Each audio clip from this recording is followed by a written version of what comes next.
They will come, they can come, they are supposed to check.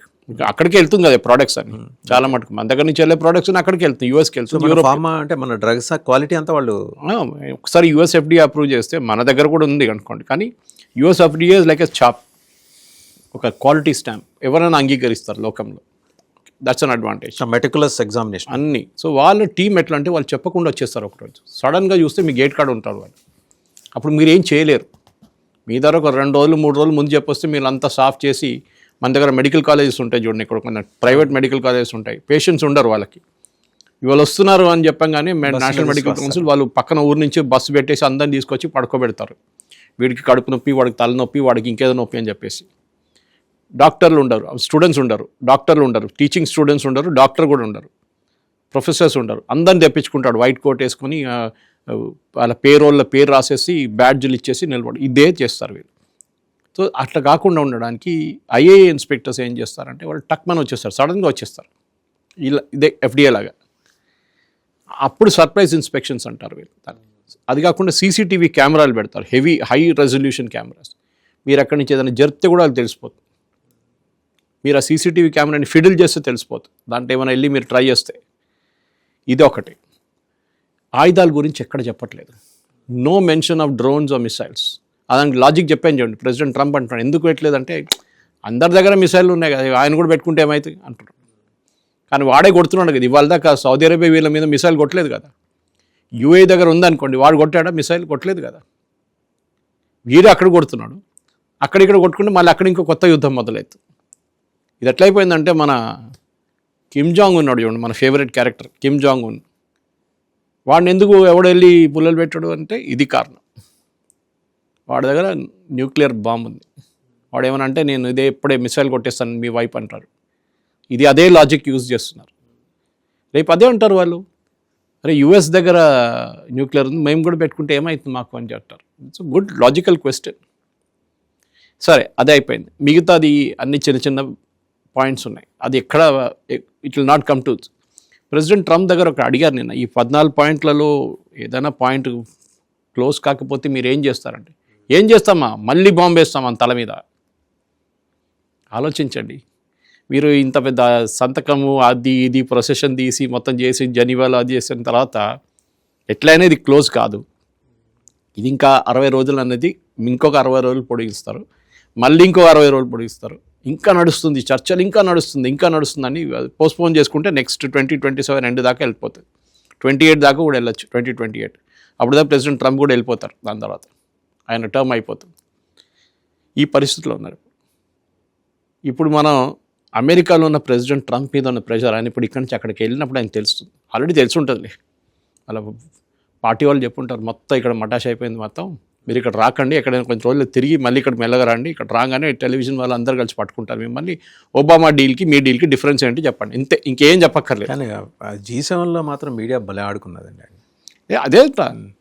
So మీ ద్వారా ఇదే అడగబోతున్నారు, $300 billion ఇచ్చినప్పుడు మీరెందుకు object చేయట్లేదు, మీరెందుకు ఫ్రీజ్ చేసిన అసెట్స్ రిలీజ్ చేద్దామంటే ఒబామా చేసినప్పుడు మీరు ఇంత పెద్ద ఇష్యూ చేశారు, పంచాయతీ పెట్టాడు. అప్పుడు ఆయన ఎస్ఓబి వర్డ్ యూజ్ చేశారు ఒబామా గురించి. ఆలోచించండి, ఎక్స్ ప్రెసిడెంట్ గురించి మన ప్రేక్షకులకు అర్థమైపోతుంది ఎస్ఓబి అంటే ఏంటనేది. ఆ వర్డ్ యూజ్ చేశారు. మీకు ఎంత కోపం ఉన్నా కానీ ఒక ప్రెసిడెంట్ మీద, ఎక్స్ ప్రెసిడెంట్ మీద మీరు అట్లాంటి పదాలు వాడకూడదు. అది కూడా ఓపెన్ మీడియా దాంట్లో. ప్రెసిడెంట్ అనే కాదు సార్, ఎవరి మీద ఎందుకు వాడాలి అతను, అది ఇది ఉన్న పరిస్థితి. ఇప్పుడు ప్రెసిడెంట్ ట్రంప్ని చూడండి, మొత్తం డీప్ ఫ్రై చేస్తారు అమెరికాలో. ఆయన వెళ్ళంగానే మొత్తం డీప్ ఫ్రై చేసి తీస్తారు బయటికి. ఆయన అబద్ధాలు చెప్పడంలో ఛాంపియన్, మనకు తెలిసింది. ఇప్పుడు చూడండి, అడిగారు కదా మీరు రిజిమ్ చేంజ్ అన్నారు ఏంటంటే, నేను చెప్పనే లేదు అంటున్నాడు. వీడియోలు ఉన్నాయి. ఐ వాంట్ టు సరెండర్ అన్నాడు, అది ఏమైంది? ఆ వీడియో కూడా అక్కడ ఉంది కదా. ఈయనప్పుడు ఆ సబ్జెక్టే మార్చేస్తున్నాడు. ఇప్పుడేమంటున్నాడు, లోకంలో అందరూ అడుగుతున్నారు రేట్లు తగ్గించండి ఫ్యూయల్ది అంటే, నేను దానికోసం చేశాను, వాళ్ళ కోసం చేశాను, నా కోసం కాదు. ఆయన దగ్గర అడిగారు, మీ దేశంలో ప్రజలు కష్టపడుతున్నారు, అన్ని దేశాలు కష్టపడుతున్నారు, మీ దగ్గర కూడా కష్టపడుతున్నారు కదా, they are suffering now because fuel prices పెరిగింది, ఇన్ఫ్లేషన్ పెరిగింది, సూపర్ మార్కెట్లో వెళ్తే గ్రాసరీస్ పెరిగింది. అప్పుడు మీరేమనుకుంటారంటే, స్టాక్ మార్కెట్ చూడండి, stock market is shooting up like that. ఎవరు అంతా వాళ్ళ ఇన్సైడర్ ట్రేడింగ్లో వాళ్ళే కదా అండి. కాదు, స్టాక్ మార్కెట్ అయినా మీ మెజర్ మన భారతదేశంలో కూడా ఎంతమంది స్టాక్ మార్కెట్లు ఉంటారు? 2% ఎంత ఉంటారు అంతే. మిగతా 98% ఐదర్ మ్యూచువల్ ఫండ్స్లో, దాంట్లో కొంతమంది ఎస్ఐపి వేసుకుంటారు. కానీ 90% వాళ్ళు స్టాక్ మార్కెట్లో లేరు. Stock market is not the barometer of performance. మీకు ఇన్ఫ్లేషన్ ఏంటి, మీ జీడిపి ఏంటి, దీని మీద ఉంటుంది. స్టాక్ మార్కెట్ చూడండి, స్టాక్ మార్కెట్ ఆయన సెన్స్ ఆఫ్ బిజినెస్ అది. అందరు రిచ్ ఫ్రెండ్స్, డబ్బులు మస్తున్న వాళ్ళు, కామన్ మ్యాన్తో సంబంధం లేదు. ఆయన ఫస్ట్ రియల్ ఎస్టేట్ మంచి. ఫస్ట్ ఆఫ్ ఆల్ అమెరికాలో ఉన్న ప్రజలతో అసలు టచ్లో లేరు ఆయన. ఆయనకు ఒక బేస్ ఉంది, మాగా బేసు. వాళ్ళు లోకం మొత్తం ఫ్లాట్ అంటే ఎస్ అంటారు వాళ్ళు. ఎర్త్ ఇస్ ఫ్లాట్ అంటే ఎస్ అని చెప్పేటోళ్ళు అక్కడ ఉన్నారు వాళ్ళ దగ్గర. ఓకే, ఇది ప్రాబ్లం వాదేవన్ గారు. ఇప్పుడు జరగబోయేది, ఇప్పుడు ప్రెసిడెంట్ ట్రంప్కి ఆయన ఒబామా బీచ్ చేసిన ఆరోపణలు, ఆ తిట్లు, అదన్నీ చేసింది ఇప్పుడు ఆయనకి కర్మలాగా తిరిగి వస్తుంది. And it hit him badly. Okay, దానికోసం ఈయన అక్కడ G7 వెళ్ళి అందరు బాగున్నారు, మోదీ గారు బాగున్నారు, చాలా very smart man, very this man negotiate ఆయన చాలా టఫ్ నెగోషియేటర్. రేపు భారతదేశం మీద దాన్ని ఎవరైనా అటాక్ చేస్తే మేము కాపాడుకుంటాం. ఎవరు అడిగారు సార్ ఆయన్ని? పాకిస్తాన్ మన మీద దాడి చేస్తే వచ్చి కాపాడతాడా? పాకిస్తాన్ బాంబు వేస్తాడా? ఇదే ఆయన మాట. అసలు ఒక స్టెబిలిటీ లేదు. First time, I mean honestly, నాకు తెలిసిన మటుకు నాకు ఒక జనరల్ ఒక జ్ఞానం వచ్చినప్పటి నుంచి, నాకు జిమ్మీ కార్టర్ టైం నుంచి నాకు గుర్తుంది. ప్రెసిడెంట్లు అందరూ, రొనాల్డ్ రీగన్, జిమ్మీ కార్టర్ అందరు. ఇప్పుడు మళ్ళీ ఒబామా, బైడెన్, దాని ముందు బుష్, ఇద్దరు బుష్లు, ఇదన్నీ మనకు గుర్తున్న టైం ఇది. అప్పుడు హ్యారీ ట్రూమన్ టైంకి వెళ్ళమంటే మనకు అప్పుడు చిన్నపిల్లలు ఆ టైంలో. కానీ ఇప్పుడున్న ప్రెసిడెంట్స్ అందరు చూస్తే అస్సలు most immature guy is president Trump. అర్థం కావట్లేదు ఆయనకి. నేను పొద్దున్నే వాళ్ళు ట్వీట్ చేశాను, మీరు ఆ పాకిస్తాన్లో ఉన్న 2 లఫంగాల్ని వాడుకొని మీరు ట్రీటీ చేస్తారంటే వాళ్ళు చేసిన మెస్ అంతా ఇది ఇప్పుడు మీ మీద వచ్చి పడుతుంది. ఓకే, అట్లాంటి థర్డ్ రేట్ ఫెలోస్ని వాడుకుంటే ఇదే జరుగుతుంది మీతో. వాళ్ళకేంటి పబ్లిసిటీ కావాలి, డబ్బులు కావాలి. గ్రేట్ ఫ్రెండ్ అసీమ్ మునీర్, ఆడ ఏంటి గ్రేట్ ఫ్రెండ్? వాడు డబ్బులు లండన్లో ఇల్లు కొనుక్కున్నాడు, మస్తు పైసలు ఉన్నాయి, వాడు he's invested in Jared Kushner's company. ఇదే కదా మీ గ్రేట్ ఫ్రెండ్? మీ great friend Ayub Khan time నుంచి ఉన్నారు, పర్వేజ్ ముషర్రఫ్, జియాఉల్ హక్, వీళ్ళందరూ గ్రేట్ ఫ్రెండ్స్ ఉన్నారు అప్పుడప్పుడు అమెరికన్ ప్రెసిడెంట్స్కి. లాస్ట్ జియాఉల్ హక్ మాట వినకపోతే ఆయన ప్లేన్లో మామిడికాయ నడిమిట్లో పెద్ద బాంబు పెట్టేసి పేల్చేశారు ఆయన. అయిపోయింది. ఆయన క్వెటా నుంచి ఎక్కడి నుంచి వస్తున్నప్పుడు.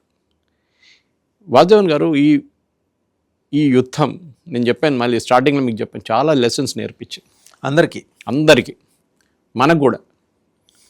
Don't depend on one country, don't depend on state of Hormuz.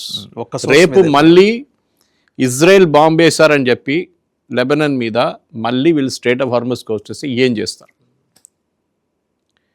ఇది మనం అర్థం చేసుకోవాలి. ఇప్పుడు మనం ఒమాన్తో ఒప్పందం చేసాం, ఒమాన్తో FTA ఉంది, ఒమాన్ స్టేట్ ఆఫ్ హార్మోస్లో రాదు, మన ఒమాన్ నుంచి తీసుకెళ్ళిపోవచ్చు. ఒమాన్ మన దగ్గర ఐ థింక్ మొన్న చెప్పాను, గుర్తులేదు మీ దగ్గర, 40వ స్థానంలో ఉండే 40th ప్లేస్ ఎక్స్పోర్ట్ మన ఇంపోర్ట్ లిస్ట్లో. ఇప్పుడు 10th వచ్చేసరి ఈ యుద్ధం రాగానే, మన ఇప్పుడు మొన్న పెట్టిన ఒప్పందం తర్వాత they are now 10th. Second, మనకు నేర్పించింది అన్నిటికంటే పెద్ద lesson, go for green renewable energy. Battery operated cars ఉండొచ్చు, ఇంకేమైనా ఉండొచ్చు. ఆయిల్ మీద డిపెండెన్స్ తగ్గించండి. ఇది గవర్నమెంట్ ఆఫ్ ఇండియా ఎప్పటి నుంచో మోదీ గారు చెప్పినప్పుడు వినలేదు. బంగారం కొనదండి, ఎందుకు బంగారం కొనకూడదని అడిగిన వాళ్ళు చాలామంది ఉన్నారు. దాన్ని నేనే ఎక్స్ప్లెయిన్ చేశాను చాలామందికి, దానికి రీజన్ ఏంటనేది. మన దేశంలో తయారు కానీ కొన్ని ప్రోడక్ట్స్ ఉంటుంది, దాంట్లో ఒకటి బంగారం, ఒకటి fuel, crude oil. So we have to start learning lessons. రెండోది, ఇంగ్లీష్లో అంటారు, there are no permanent friends or enemies in politics. ఇవాళ మీ ఫ్రెండ్ ఉండొచ్చు, రేపు మీ ఎనిమీ అయిపోతారు. కానీ ఒకటే ఉంటుంది ఏంటంటే రిలేషన్షిప్. మీ నైబర్స్ ఎవరు ఉన్నారు వాళ్ళని మార్చలేం కదా. అది మీరు పక్కన మీ సౌదీ అరేబియా ఉండొచ్చు, UAE ఉండొచ్చు, ఎవరైనా ఉండొచ్చు. దీంట్లో చాలా లెసన్స్ ఉన్నాయి. ఈవెన్ సౌదీ అరేబియాకి లెసన్స్ ఉన్నాయి. ఇంత పెద్ద దేశం సౌదీ అరేబియా, వాళ్ళు ఇప్పుడు దాకా ఒక యుద్ధంకి వెళ్ళలేదు. ఇప్పుడు దాకా పాకిస్తాన్ వాళ్ళు తెచ్చిపెట్టుకున్నాడు, రేపు ఏమైనా యుద్ధం అయితే వాళ్ళే మమ్మల్ని కాపాడతారని చెప్పేసి పాకిస్తాన్ పైలట్స్ని తెచ్చిపెట్టుకు. మళ్ళీ మీరు F-35 కొన్నారు కదా, ఎందుకు కొన్నారా? అక్కడ షోకేస్లో పెట్టుకోవడానికి కొన్నారా? అది UAEకి చాలా పెద్ద lessons. They are just reading an article on that. ఏంటి, UAE ఒక రీజనల్ పవర్ లాగా, 7 ఎమిరేట్స్లు కదా వాళ్ళు. They are not one country. Independent countries యూఏఈగా వచ్చారు, వాళ్ళు కలిసి వచ్చారు. వాళ్ళు నేర్చుకున్న లెసన్స్ ఇంకా ఉన్నాయి. వాళ్ళు అనుకున్నారు మా దగ్గర ఉన్న టెక్నాలజీ, మా దగ్గర ఉన్న డిఫెన్స్ మెకానిజం ఇదన్నీ పనిచేస్తున్నాను. పని చేయలేదు. వాళ్ళ మీద ఫస్ట్ దాడి జరిగింది. ఇప్పుడు అందరు కలిసి గల్ఫ్లో ఒకటే లెసన్ నేర్చుకున్నారు. ఇరాన్ అనేది ఒక 4th పవర్గా మారిపోతుంది. China, Russia, US, Iran. Middle east power is no longer Israel. Of course Israel అక్కడ లేదనుకోండి, ఇజ్రాయెల్ ఇటువైపు ఉంది. కానీ ఇరాన్ని మీరు అమెరికన్ ప్రెసిడెంట్ 4th పవర్గా తీసుకొచ్చారు ముందుకు. So Iran must be grateful to Trump. Oh yeah, they will be. ఎందుకంటే ఇప్పుడు జరుగుతున్న దాంట్లో వాదేవన్ గారు మీరు ఆలోచించండి. సంవత్సరం ముందు ఇరాన్ అనగానే మనం ఏమనుకుంటాం, అరే వాడిని ఎవడానికి కొట్టేస్తాడు, ప్రాబ్లం లేదని. ఇప్పుడు ఇరాన్ చూడండి, ఇప్పుడు అంటున్నారు, ఇప్పుడు మీరు నాకు 300 బిలియన్ ఇస్తే నేను ఆడుకుంటాను, పండుగ చేసుకుంటాను, నేను ఉన్న మిసైల్ అన్నీ కొనుక్కుంటాను, లోకంలో టెక్నాలజీ అన్నీ కొనుక్కుంటాను. This is what is going to happen. ఆలోచించండి, ఆయిల్ వీళ్ళు ఇక్కడ ఓపెన్ అనగానే ప్రెసిడెంట్ ట్రంప్ అక్కడ షిప్లు వచ్చేసినాయి బయటికి. ఎందుకంటే వాడి రూట్ నుంచి వస్తుంది కదా, వాడు షిప్ మీద వాడు దాడి చేయడు కదా, వాడు ముందు చెప్పించుకుని 6 షిప్లు వచ్చేసినాయి బయటికి. ఈఎస్వి అంటే చైనా షిప్ బయటకు వచ్చేసింది ఆయిల్ తీసుకొని, చైనాకి వెళ్తుంది అదన్నీ. ఇది వాసుదేవన్ గారు మనం నేర్చుకోవాలి. ఒకటి, మన గ్రేట్ నికోబార్ ప్రాజెక్ట్ దీంట్లో మనకు చాలా పెద్ద ఒక లెసన్ నేర్పిస్తుంది. బికాస్ గ్రేట్ నికోబార్ పక్కన 6 డిగ్రీ ఛానల్ ఉంది, దాని పక్కనే మలకా స్ట్రైట్ స్టార్ట్ అవుతుంది. స్ట్రేట్ ఆఫ్ హార్మోస్ నుంచి 20% వరల్డ్లో క్రూడ్ ఆయిల్, ఫర్టిలైజర్ అన్నీ బయటకు వస్తున్నప్పుడు దానికన్నా చాలా క్రూషియల్ మలకా స్ట్రైట్స్, ఎస్పెషలీ చైనాకి. దానికోసం చైనా ఇంత పెద్ద గొడవ చేస్తున్నారు. మన గ్రేట్ మనం అక్కడ టోల్ గేట్ పెట్టచ్చు. టోల్ గేట్ అంటే 2 షిప్లు పెట్టేస్తే బ్లాక్ అయిపోతుంది. అది భయపడి చైనా వీళ్ళు రాహుల్ గాంధీని వాడుకుంటున్నారు. అక్కడ పెట్టకూడదు, అది ఎన్వైరన్మెంటల్ కన్సర్న్, అది ఇది అని చెప్పేసి. చేయాలి అది. Great Nicobar project should be done. ఎందుకంటే మనకు కూడా తెలియదు ఇప్పుడు ఎట్లా ఇరాన్ ఆడుకున్నారో వీళ్ళతోని. ఇంకో దాంట్లో కూడా పాయింట్ ఉంది. ఇప్పుడు టోల్ అంటున్నాడు ప్రెసిడెంట్, నో టోల్ అన్నారు, అగ్రిమెంట్లో ఉంది. సర్వీస్ ఛార్జ్ అంటారు. అక్కడ బొస్ఫరస్లో టర్కీ కలెక్ట్ చేస్తున్నారు, ఒక ఛానల్ ఉంది అక్కడ. సూయజ్ కెనాల్లో ఈజిప్ట్ కలెక్ట్ చేస్తున్నారు, పనామా కెనాల్లో పనామా కలెక్ట్ చేసుకుంటున్నారు. మన Panama canal, Egypt, Suez canal మనం అర్థం చేసుకోవచ్చు. Because it's a technology channel. అక్కడ చాలా పనులు ఉన్నాయి, ఒక షిప్ వెళ్ళడం కాదు. సీజ్ 2 సీజ్కి డిఫరెంట్ హైట్ ఉంటుంది సూయజ్ కెనాల్లో. నీళ్ళు నింపి ఈ సీజ్ కిందకి తీసుకొచ్చి మళ్ళీ దాన్ని బయటికి పంపించే ఇష్యూ అది. మ్యాన్ మేడ్ కదండి. So man made, it's huge logistical challenge ప్రతిరోజు. సో దాన్ని ఛార్జ్ చేయడంలో తప్పేం లేదు, ఎందుకంటే ఎంతోమంది ఎంప్లాయీస్ పనిచేస్తారు. ఎంతో న్యాచురల్ ఫార్మేషన్.